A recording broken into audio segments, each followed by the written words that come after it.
Anda kembali di Berita Utama bersama saya Sri Gunawan. Iran mengumumkan Mojtaba Khamenei sebagai pemimpin tertinggi Iran yang baru. Mojtaba adalah putra mendiang pemimpin tertinggi Iran Ayatollah Ali Khamenei yang terbunuh dalam serangan Israel Amerika Serikat. Pengumuman ini menunjukkan Iran tak tunduk pada kemauan Presiden Amerika Serikat Donald Trump. Trump sendiri menyatakan menolak penunjukan Mojtaba. Trump bahkan menggertak dan menyatakan Mojtaba tidak akan bertahan lama. Sementara itu saudara, langit Teheran memerah. Amerika Serikat dan Israel menyerang depot penyimpanan minyak dan fasilitas kilang di ibu kota Iran itu. Kebakaran besar terjadi, kobaran api membara membuat langit Teheran berubah warna. Israel pun mengklaim bertanggung jawab atas serangan itu. Israel menyerang kilang dan fasilitas penyimpanan minyak di Teheran, Iran pada Sabtu malam. Israel menyebut serangan ini jadi langkah tambahan memperparah kerusakan infrastruktur rezim Iran. Kementerian Perminyakan menyatakan pesawat tempur Israel menyerang 3 depot minyak di daerah Kohak, Shahram, dan Karaj.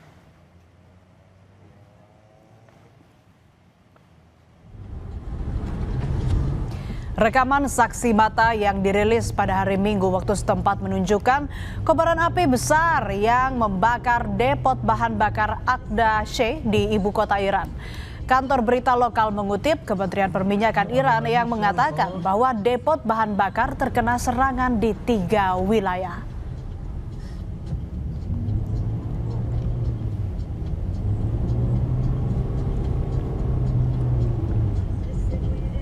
Perang Amerika Serikat, Israel, dan Iran semakin sengit.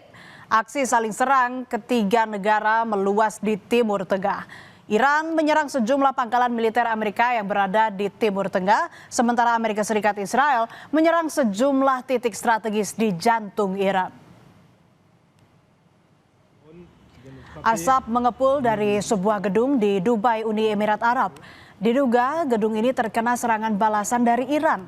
Media di Dubai juga menyebut adanya puing-puing dari senjata yang berhasil dicegat di udara jatuh dan mengenai sebuah kendaraan di wilayah Al-Barsha. Otoritas Dubai menyatakan seorang pria tewas setelah kendaraannya tertimpa puing-puing dari senjata yang berhasil dicegat di udara.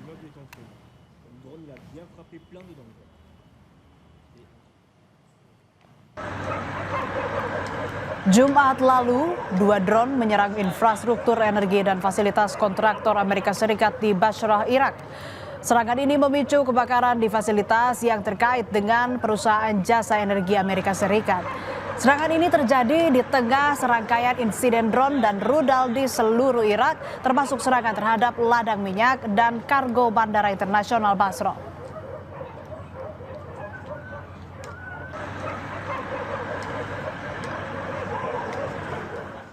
Di lain pihak, drone Israel menyerang kawasan wisata pinggir pantai distrik Rausheh di kota Beirut, Lebanon pada Minggu pagi.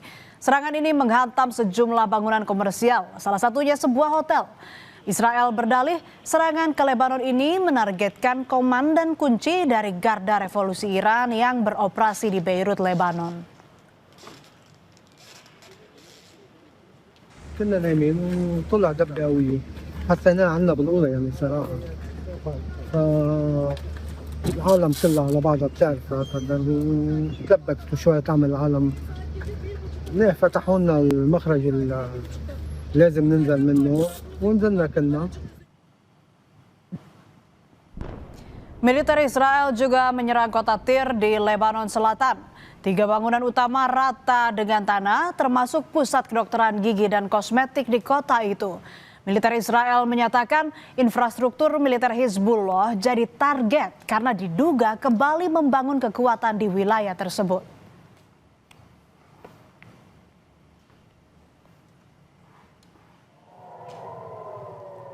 Sementara di wilayah Israel, rentetan rudal Iran terus menyasar kota Tel Aviv.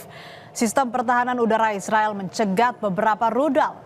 Suara keras dan kilatan cahaya terlihat di langit Tel Aviv saat rentetan rudal diblokir.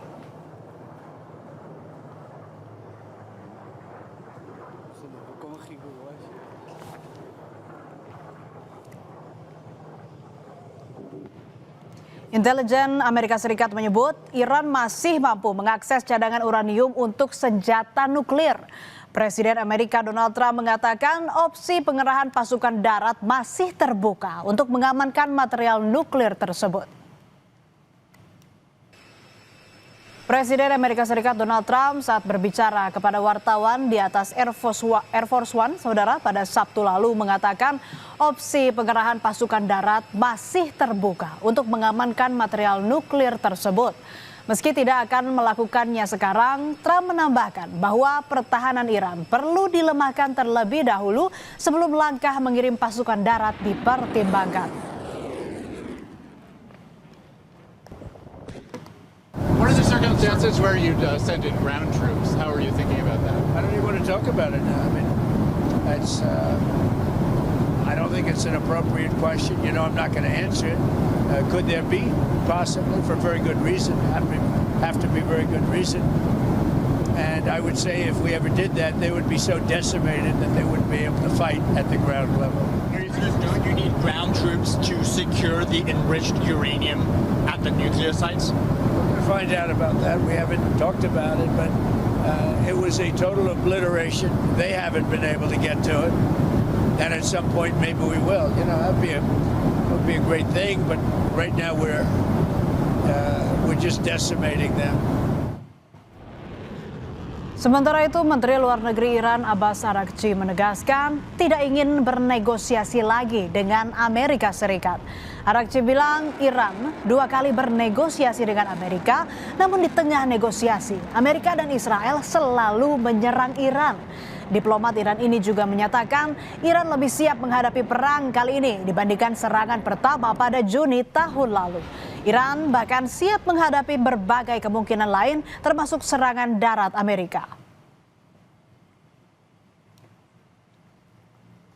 We don't see any reason why we should negotiate with the US when we negotiated with them twice, and every time they attacked us at the middle of negotiations. So there is no request for a ceasefire by us, and there is no request for the negotiation with the US from us. We have never sent any messages to them. So you can see, the quality of our missiles, how much they are upgraded after the last war, because we learned lots of lessons. And we are prepared for any other eventuality, even, a ground invasion.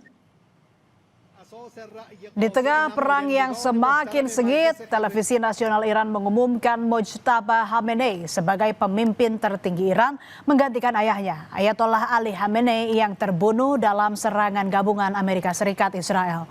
Mojtaba Khamenei, putra kedua mendiang Ayatollah Ali Khamenei, dipilih Majelis Pakar Iran yang berjumlah 88 ulama senior sebagai pemimpin tertinggi yang baru untuk negara tersebut.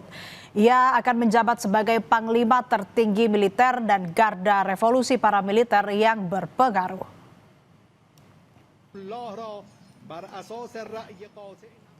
Sebelum Mojtaba terpilih, Presiden Amerika Serikat Donald Trump menegaskan tidak takut dengan siapapun pemimpin yang terpilih di Iran.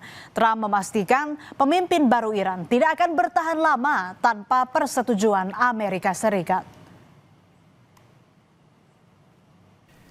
And I'm once again calling on all members of the Iranian Revolutionary Guard, the military and the police to lay down their arms. They're only going to be killed. And now is the time to stand up for the Iranian people and help take back your country. The United States will ensure that whoever leads the country next, Iran will not threaten America or its neighbors, Israel, anybody. If you look at what happened, they had missiles aimed at all of these other countries, Qatar, Saudi Arabia, UAE, many others. That weren't really involved very much, and they had missiles aimed. Well, they were aimed there long before this ever started. They were going after the entire Middle East, and then we came along. We blew up their party. Iran baru saja mengumumkan Mojtaba Khamenei sebagai pemimpin tertinggi Iran yang baru. Penunjukan ini mendapat penolakan keras dari Presiden Amerika Serikat Donald Trump. Trump bahkan menggertak dan menyatakan Mojtaba tidak akan bertahan lama. Ini tentunya semakin memperuncing konflik di Timur Tengah. Yang jadi pertanyaan saudara, sampai kapan perang akan terus berlangsung? Karena konflik ini bukan hanya soal kawasan Timur Tengah, tapi juga bisa berdampak pada ekonomi dan stabilitas global.